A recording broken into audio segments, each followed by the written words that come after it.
महिलाओं के लिए लगाव एक आवश्यक विषय वाणिपीडिया से प्रमदा संघ दूषित शब्द इंगित करता है कि अन्य सभी प्रदूषणों के अलावा यदि कोई केवल एक महिला से जुड़ा रहता है तो वह अकेला प्रदूषण उसके दुखी भौतिक अस्तित्व को लंबा खींचने के लिए पर्याप्त होगा। परिणाम स्वरूप वैदिक सभ्यता में प्रारंभ से ही स्त्री के प्रति मोह त्यागने का प्रशिक्षण दिया जाता है। जीवन का पहला चरण ब्रह्मचारी, दूसरा चरण गृहस्थ, तीसरा चरण वानप्रस्थ और चौथा चरण संन्यास है। ये सभी चरण किसी व्यक्ति को महिलाओं की संगति से खुद को अलग करने में सक्षम बनाने के लिए तैयार किए गए हैं। श्रील प्रभुपाद की पुस्तकें, व्याख्यान, वार्तालाप और पत्र इस आवश्यक विषय की व्यापक प्रस्तुति प्रदान करते हैं, जैसा कि महिलाओं के लिए वाणी कोर्स अटैचमेंट श्रेणी में देखा गया है। उनकी पुस्तकों का एक परिचय निम्नलिखित 8 उदाहरणों में दिया गया है।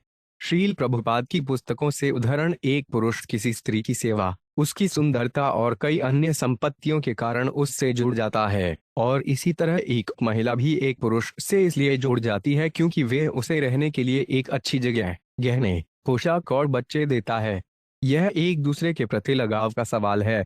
जब तक कोई भी इस तरह के भौतिक सुख के लिए दूसरे से जुड़ा हुआ है तब तक महिला पुरुष के लिए खतरनाक है और पुरुष भी महिला के लिए खतरनाक है।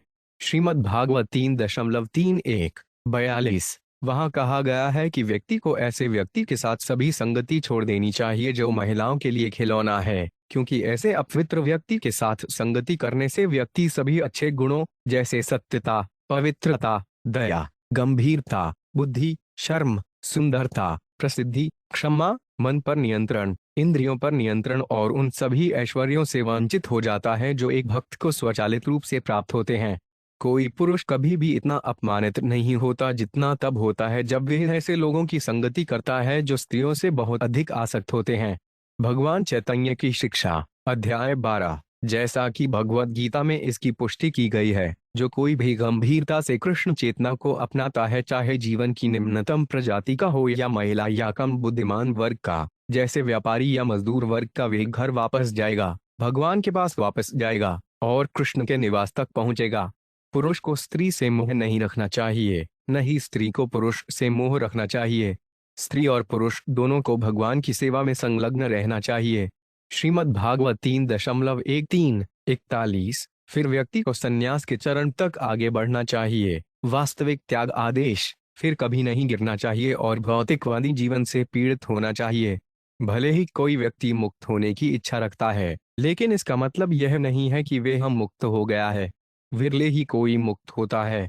दरअसल हालांकि कई पुरुष मुक्त होने के लिए संन्यास लेते हैं, लेकिन अपनी अपूर्णताओं के कारण वे फिर से महिलाओं, भौतिक गतिविधियों, सामाजिक कल्याण कार्यों आदि से जुड़ जाते हैं। श्रीमद् भागवत 6.145। मैं केवल आपकी अहेतु की भक्ति सेवा को जन्म जन्मांतर चाहता हूँ। जो आध्यात्मिक जीवन में आगे बढ़ना चाहता है, उसके लिए भौतिक ऐश्वर्य के प्रति लगाव और एक सुंदर पत्नी के प्रति लगाव दो बड़ी बाधाएं हैं। ऐसे लगाव की आत्महत्या से भी अधिक निंदा की जाती है। इसलिए जो कोई भी भौतिक अज्ञान से परे जाना चाहता है, उसे कृष्ण की कृपा से महिलाओं और धन के प्रति लगाव से मुक्त होना चाहिए। श्रीमद् भागवत 5.1-38। सांस्कृतिक दृष्टि से मनुष्य बिल्कुल भी भ्रामक ऊर्जा के अधीन नहीं था। ऐसे मजबूत चरित्रवान लोग माया के चंगुल से निकलने में सक्षम थे, लेकिन धीरे धीरे जैसे जैसे ब्राह्मणवादी संस्कृति के मूल सिद्धांत अर्थात तपस्या, स्वच्छता, दया और सच्चाई, अहंकार, महिलाओं के प्रति लगाव और नशे के आनुपातिक विकास से कम हो गए, मोक्ष का मार्ग या पारलौकिक आनंद का मार्ग मानव समाज से बहुत दूर चला गया। श्रीमद् भागवत 1.7-24। हमें यह हमेशा याद रखना चाहिए कि झूठा अभिमान या अपने स्वयं के जीवन के मूल्यों का बहुत ऊंचा अनुमान, महिलाओं के प्रति अनुचित लगाव या उनके साथ संबंध और नशा मानव सभ्यता को शांति के मार्ग से भटका देगा, चाहे लोग दुनिया में शांति के लिए कितना भी चिल्लाएं।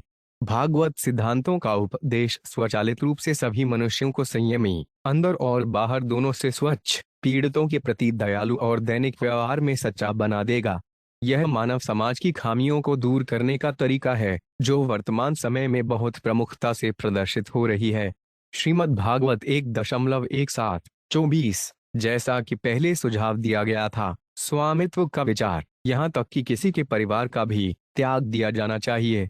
भौतिक जीवन का सपना जन्म और मृत्यु के चक्र में बंधन का कारण है, और इसलिए व्यक्ति को इस सपने को छोड़ देना चाहिए।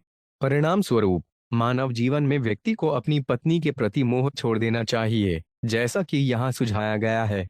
श्रीमद् भागवत 17.14-11।